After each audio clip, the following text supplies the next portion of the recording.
What's going on, guys, and welcome back to the channel. Today we're going to be doing an unboxing and product review of the new CGSULIT SC530 multi-scan tool. Now this is a bi-directional scan tool sent out to me by the good folks over at CGSULIT for me to review for you all. We're going to be putting it through its paces using the Kompressor Sport you see behind me here. Now this unit specifically in itself was sent over with the Mercedes-Benz software already pre-installed on it, so we're going to be using that to test on our vehicle today. Now if you're a Mercedes-Benz owner looking for an OBD scanner tool, this is something you're going to want to check out. Stay tuned right after this.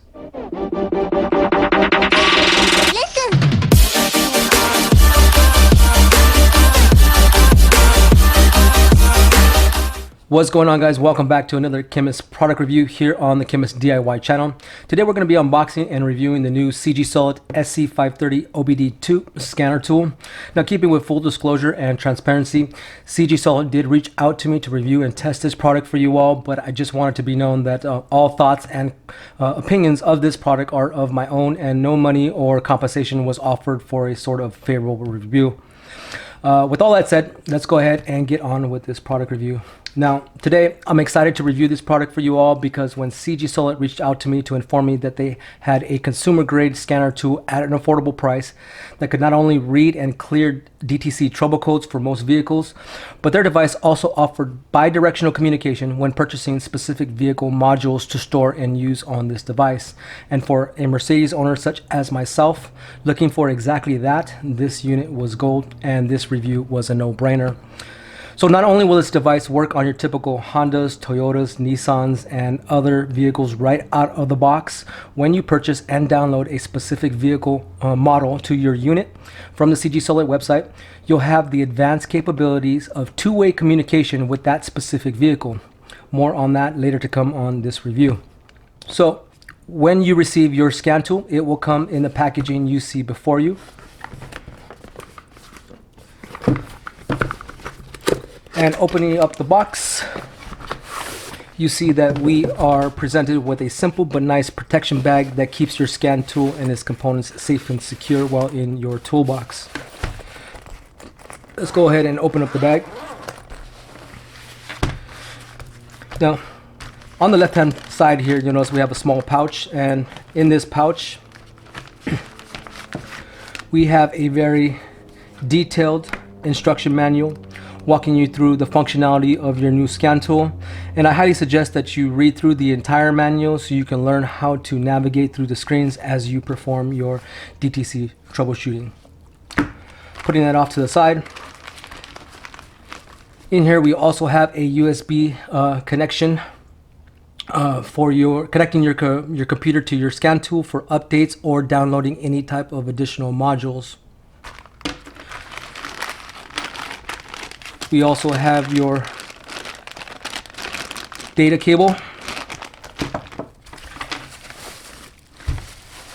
and the SC530 unit itself. Let's go ahead and put all this off to the side and take a look at the unit. Now, taking a look at some of the outer nuances, you'll see that the SC530 fits nicely in my palm, so it has a good ergonomical feel to it. The outer casing is a hard, rough and rugged type of plastic that feels like it could take any type of or any sort of shop abuse. On the side of the unit, we have our USB connection here for connecting our computer to download your software. We have a 2.5-inch color display. Taking a look at some of the controls here, we have 3 programmable function keys and your main navigational controls here. Now, going over some of the navigational controls, again, these are programmable function keys. You have your N for your back button and your green Y here for your enter button. The unit itself has no type of internal battery. Instead, power is delivered from the OBD2 scanner port or port from the vehicle. And also, power is provided via your USB connection here when updating your device. When it comes to updating your device or downloading new vehicle modules, CGSULIT has an application called Update Assist that you need to download from their website and install on your PC. Updating is pretty simple, and CGSULIT even provides you with a video on how to do this on their website. And this information can also be found in your user manual as well as the FAQ section again on their website. One thing that was not presently clear to me was how a user is supposed to know when an update occurs, aside from just plugging it in from time to time and clicking the update button, or how to purchase additional vehicle make modules to store on your purchased unit. So CGSULIT, if you're out there listening, please work on this for your consumers. Perhaps adding update notifications on your website or sending out an email to registered users notifying them of pending updates would greatly help out in this department. Additionally, one other small complaint I had is you provide your consumers with no way of purchasing additional vehicle make modules for download aside from contacting you via email. I would love to have a section of your website carved out specifically for this, along with pricing of those additional vehicle make modules. Now, let's go ahead and take this out to the vehicle and give you guys a glimpse of a few of the scan tool features when connected to our Mercedes test vehicle. Alright, so we're back here in our test vehicle, a 2004 Mercedes C230 Kompressor Sport sedan, and we're going to go ahead and run the scanner through its paces. Now I have it already hooked up to our OBD2 port with our DLC connector here, as you can see, and the unit has powered on, and I currently don't have the key in the ignition at the moment. Now we're going to go ahead and take a look at some of these menus here. We're going to zoom in close so you guys can see for yourself what these menu items are. Alright, so as you can see, we have our generic OBD2 module here, which works for your typical vehicles that do not, or which your unit does not have additional software for. So this is going to be your Toyotas, Nissans, Hondas, Toyotas, Lexuses, and all those, what have you. And this works right out of the box with those vehicles. Now, as you can see, I also have the Mercedes software here specifically for Mercedes models. Now, you can purchase, like I said, additional modules here for Mercedes, BMWs, and whatever other vehicles that you need to actually read the control modules within the vehicle. As you can see here, we also have an additional one. Now, when this unit first came to me from CGSULIT, they did inform me that this one was sent out for specifically for Chrysler, so the software was already installed on it, but they went ahead and gave me the Mercedes module for me to review for you all. Over here we also have our settings and our data manager. This is where your scanned information is going to be stored, and of course we do have the update feature here when we connect it up to our computer for updating or purchasing additional modules. Now we do have 2 extra slots here, and I'm taking it that you can add more vehicles, 2 more vehicles to this menu item here, but unfortunately we don't have anything that we need here at this moment. So we're going to go ahead and move over to the Mercedes module, but first I'm going to go ahead and insert my key into the ignition and turn it on to the accessory position, lighting up my dashboard, and let's go ahead and use our selection keys to select the Mercedes module. Now, one of the important things to know about these budget-friendly scanners is that when it comes to Mercedes-Benz and BMW and a lot of the higher-end model vehicles, they do have a hard time trying to grab the information off of the ECU, and that information being your VIN, make and model from the actual ECU. So let's go ahead and see if it actually does that. We're going to go ahead and select Benz. As you can see, we got 2 to select from here. We got Benz and we got Maybach. So we're going to go ahead and select number 1 for Benz. You got Smart VIN and you got manual selection. The Smart VIN is going to go ahead and try and grab that information automatically, and the manual selection is where you go ahead and try to input that yourself. So most of the time, most of these, like I said, most of these modules or most of these units have a very hard time trying to grab this information from the ECU. So let's go ahead and select that and see what it does for us. Now at the moment it's trying to read the VIN number, as you can see.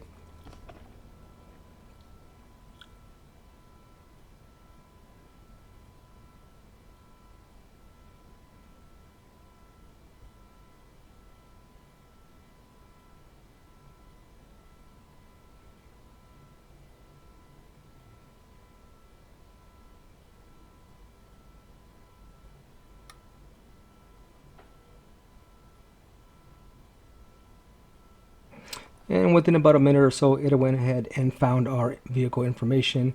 There is my VIN number up on top here, and additional information down below. So right here, it's going to want us to go ahead and select complete. I'm going to go ahead and select F3 for complete, and it's going to want me to select the years. So this is number 1 is actually 8/2003, and down below I happen to know already that this is 9/2003 to 12/2007. So we're going to go ahead and select our Y for enter. And it's asking us if the vehicle is either left-hand steering or right-hand steering. We're going to go ahead and select left-hand steering. And we got 3 options here: quick scan, control modules, or oil reset. We're going to perform a quick scan and see if we have any codes. Now, I currently don't have any display or check engine light or mill light on the dash, but let's go ahead and see if there's any information that is pending inside the ECU. So we're going to go ahead and select yes. And right now it's scanning the MESFI motor electronics. And up here we can see that we have 44 modules that it needs to scan, and it's only on number 1 at the moment. So as it go ahead and scans, it already found a fault with number 1 here, or MSFI motor electronics. So we're going to go ahead and take a look at that once it's done. Now roughly this usually takes about maybe 2 to 3 minutes depending on how many modules you actually have here, but normally it's usually about maybe 3 minutes for it to complete its quick scan.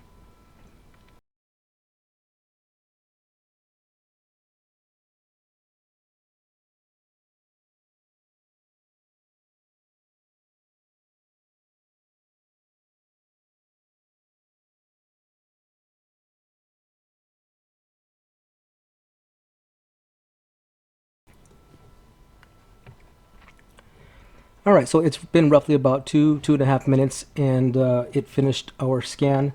And like I said, it had already found a code fault right off the get-go, and we're going to go ahead and check that out. So I'm going to go ahead and select that one and see what that's all about.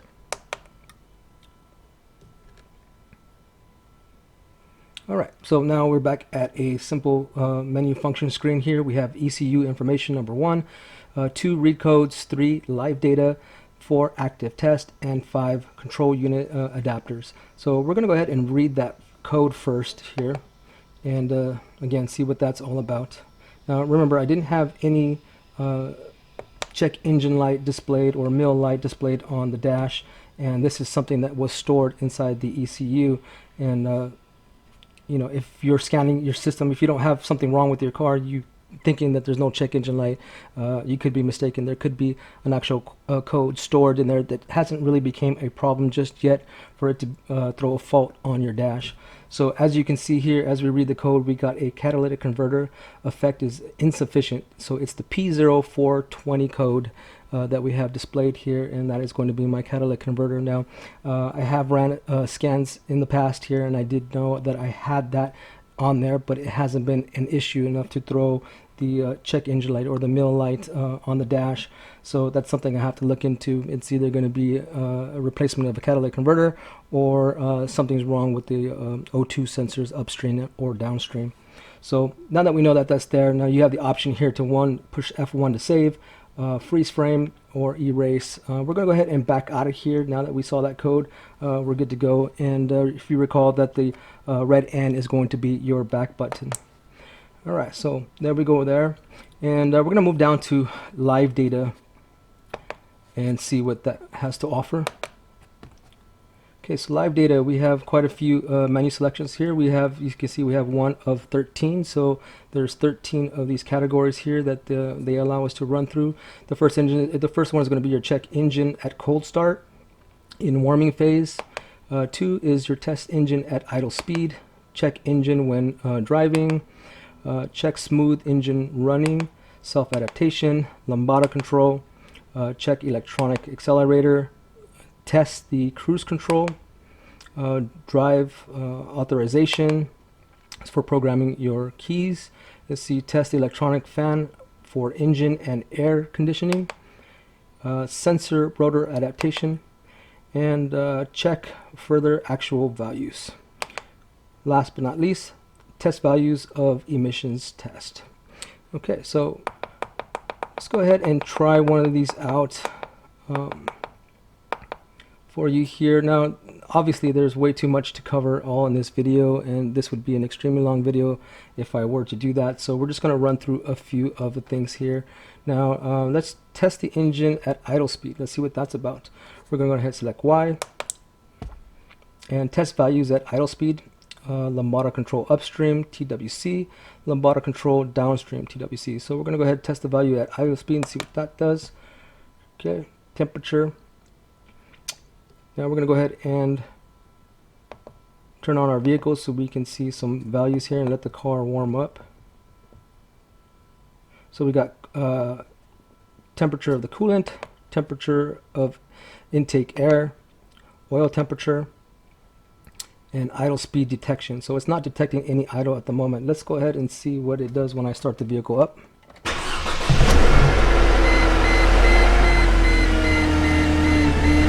And as you can see, it recognized that the vehicle has started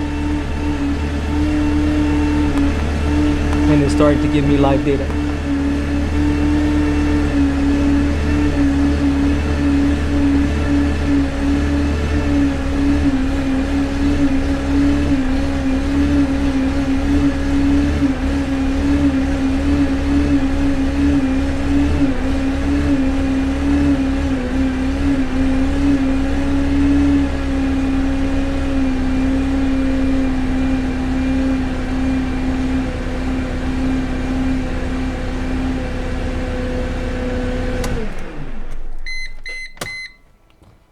So a bit of a rough start, as this vehicle tends to do when it starts to warm up.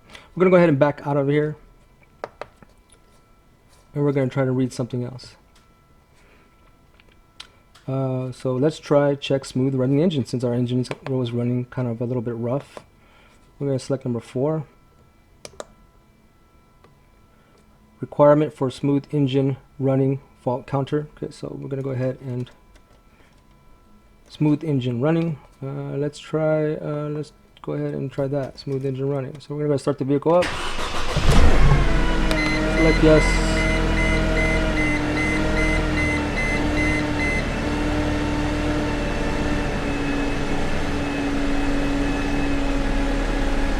And as you can see, we have our actual values and our unit of measurements, which can be controlled, modified by the way, to either imperial or metric units.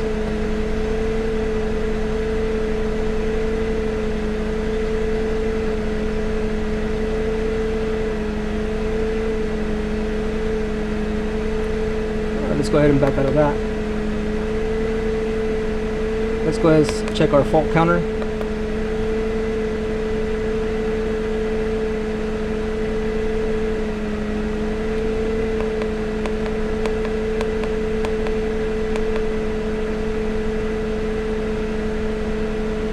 So it's letting us know if we have a misfire at cylinder 1. It's telling us no.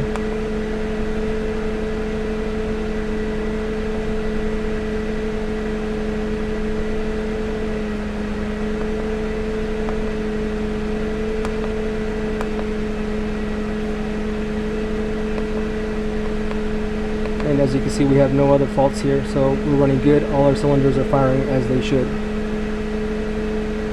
Let's go ahead and back out.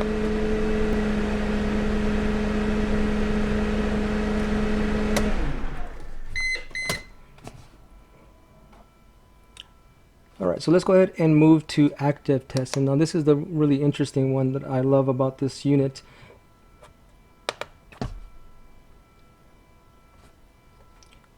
Now we can test a lot of things here, and as you can see, we have 1 out of 12 here, so 12 modules that we can actually test here. So let's go ahead and take a look at our fuel injectors. Select that. So we got you can see all of our injectors here, and we can go ahead and test those right now. Let me go ahead and start the vehicle up. Selecting yes. So it's giving you the prerequisites to perform this test. Operate engine at idling speed. Current temperature 80 degrees Celsius. So you need all these requirements here in order to perform this test. Once these have all been met, you're going to go ahead and push F3. Alright, so we're here. We're going to go ahead and test our injectors here. And we have the option to either turn them on or turn them off here. And again, this is injector number 1. So let's go ahead and test the injector. And we're going to shut it off. And if it shuts it off and this is actually working as it should with the bi-directional communication, the car should have a rough idle as it shuts off that injector. Okay.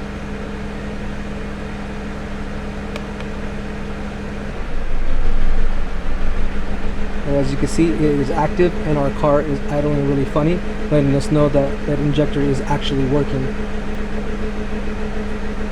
Let's go ahead and switch that back on.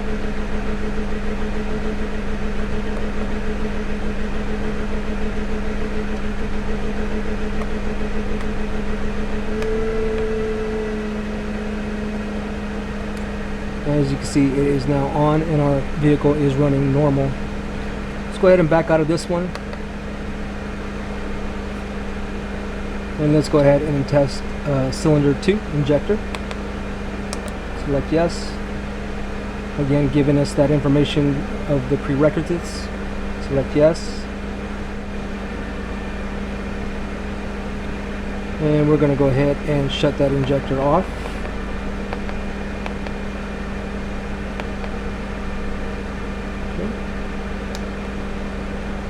That's going to make it go active. And now we know that that injector or that cylinder is actually working. So we're going to go ahead and turn that back on. And it's back to normal again. So that's a pretty cool, neat feature. If you have an idea that maybe you are having a rough idle due to a bad injector or an injector not working. Let's go ahead and back out of that.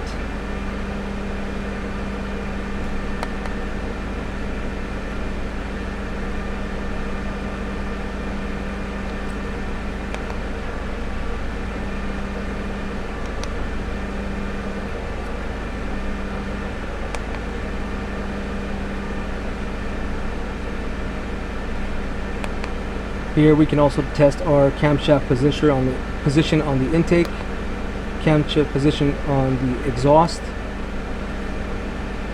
and we got our throttle valve actuator. We can go ahead and test that if we wanted to. Our purge control valve. How about the engine AC and electronic fan? Now that's a pretty interesting one. Probably one that you hear quite often. You're wondering if it's actually working or not. That's the fan on the outside here when you turn on your AC. So let's go ahead and test that one out. So it's telling us the test prerequisite should be the engine should be shut off. Let's go ahead and shut that off. Put that in the accessory position, and let's go ahead and begin our test.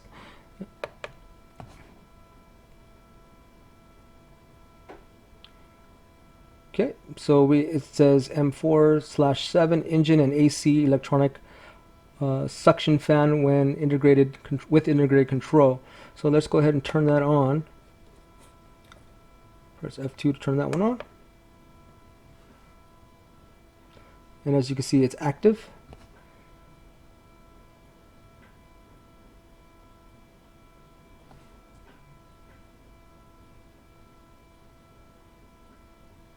So I can hear the suction taking place. I'm not quite sure if you can hear that outside. Let's go ahead and shut that off.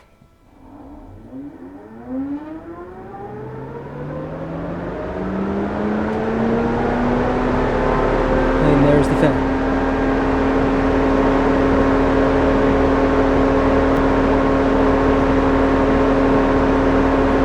It's telling us number 4. Turn that off.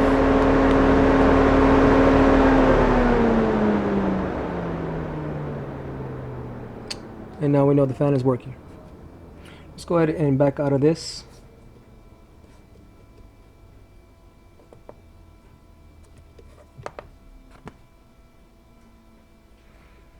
Alright, we can also test our fuel pump. Let's go ahead and give that a try.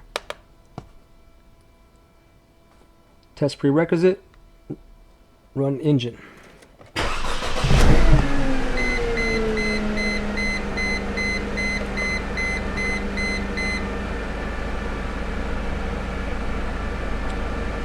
So as you can see, it says M3 fuel pump.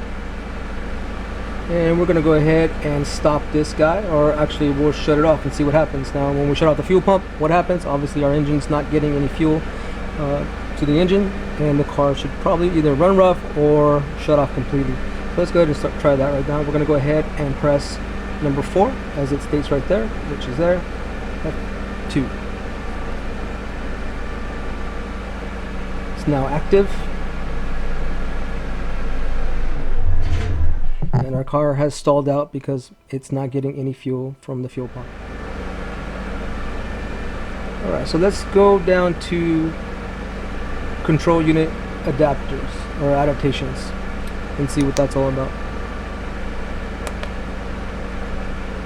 Alright, so we got the learning processes and correction programming. Alright, let's go ahead and see what that's about.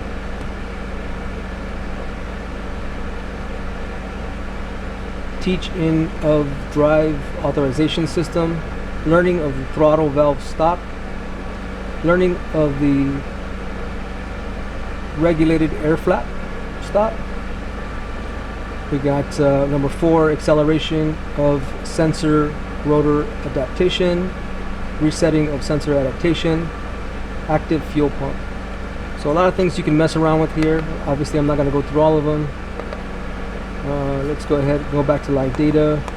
Another cool feature with these modules here is you have, again, two-way communication where you can actually speak to the modules or test the modules live, such as these buttons that you have here on your steering wheel control, such as your acceleration or your cruise control. A lot of things that you can actually test to see if they're actually working and see it live. And as you press the button or move it up or down, it'll let you know that it is receiving a signal. So quite a lot of features here that you can mess around with when it comes to your vehicles here. Now, I don't know any scan tool that's able to do that at this moment for that comes in around this price range. Alright, so taking again looking at live data, let's go ahead and test out some features of the control functions of some of your switches here.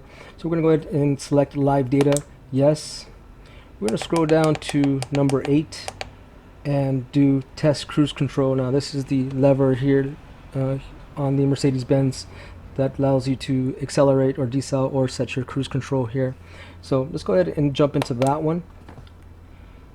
And we can see here some functions that are going on. Now we got close function is off, stop lamp switch, close function of component S91 stop lamp switch. So I guess that is going to be your brake light. And now when I went ahead and pushed the brake pedal, you can see that we are receiving live data there as I press the brake pedal, so we know the brake light switch is actually working. Let's test the cruise control switch on off. So let's go ahead and do this one. And we'll set that to on. And as you can see, as I push it, it goes on and off. So we know that that switch portion of the switch is actually functioning. Let's go ahead and drop down here. Cruise control switch signal, okay. Cruise control switch store off. So let's see.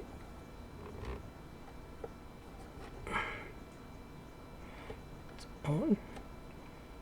Alright, so when you store the value there and you set it to the on position, it lets you know that it's on, and now it's off. Okay, so we'll scroll down here. Cruise control switch accelerator off. So that's going to probably be your up and down features here. Decelerate on. Okay, let it go, it's off. We're going to accelerate up, and that is now on.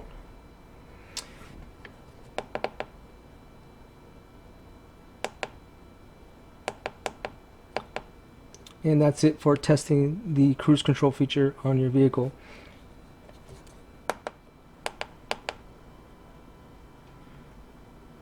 Alright, taking a look at number 7, check electronic accelerator. We'll go ahead and select that. And we got our current values here, voltage. So let's see if I step on the gas, if it does anything. Yeah.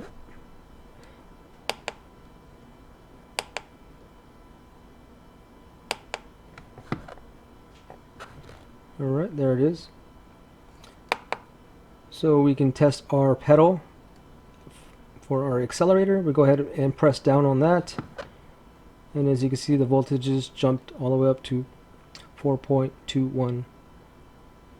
Okay, let it go. How about if we slowly raise it up?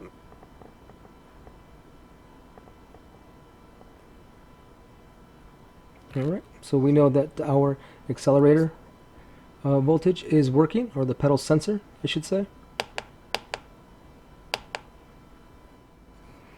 Alright, so a lot of features here that you can actually test with this unit. Now, again, this is a lot for a unit that, or a device, scan tool that comes in around this price range. I can't believe that it actually does all these features. Now, again, if you are a Mercedes owner or a BMW owner, this unit is gold for you, because there are so many modules on this vehicle that it is insane, and to have the capabilities to test them all, every aspect of the vehicle, from your switches and your buttons to testing live data, engine functions such as the fan, turning on and off your fuel pump to make sure it tested. Now, not too long ago, I just changed out the fuel pump in this vehicle, and it was actually dead, and the vehicle had left me stranded. And for the longest time, it took me a while to figure out what was actually going on with my vehicle, because I wasn't getting, the car wasn't cranking over. And if I would have had this unit, I could have actually tested it rather than spending days trying to figure out what was wrong with it. Now, of course, I already knew I had the catalytic converter code, and I was thinking to myself that that could have been the issue, where my catalytic converter was either clogged or my O2 sensors were bad and it was choking out the vehicle. But it wasn't that issue. I did a little extensive troubleshooting and found out that it was actually my fuel pump. But had I had this device, I could have actually tested it in real time and see if it was actually working. So this is a great unit. Let's go ahead and head back to the table real quick, and we'll do a final recap on this.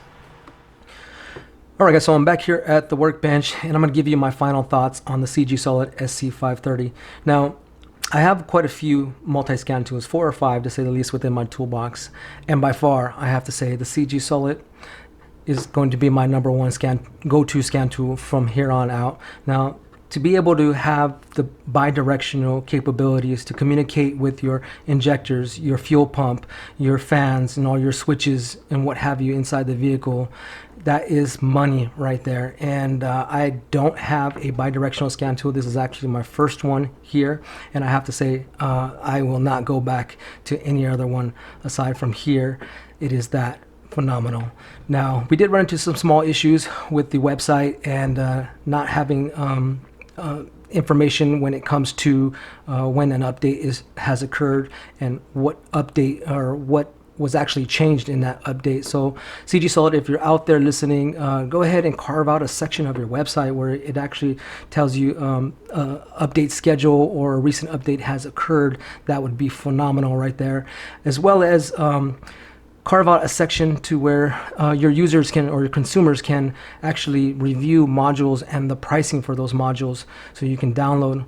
One other tip I would say is you should be able to move off those modules to your computer workstation and save those and load them on when you actually need them. So if you had, say, a Mercedes scan tool software installed on your SC530, you should be able to move it aside onto your computer and download another one. And if you had a Honda Accord or an Acura or something, and you purchase that module, you could actually put it on here. Now, from my workings through this unit, it does look like you're able to put at least 2 or 3 software modules on here, other vehicles, but that I do not know. It does not state that in their manual, and it does not state that on their website. But aside from all that, guys, I highly recommend this product. It is a must-have if you are a home DIY mechanic. And with that said, guys, I've been the Chemist. Go ahead, hit that like, subscribe, and I'll try to leave a link in the description section below to where you can actually purchase the CGSULIT, and I'll actually list their website for you to go ahead and review many of their other scan tools that they have to offer. Peace out, and I'll see you in the next video.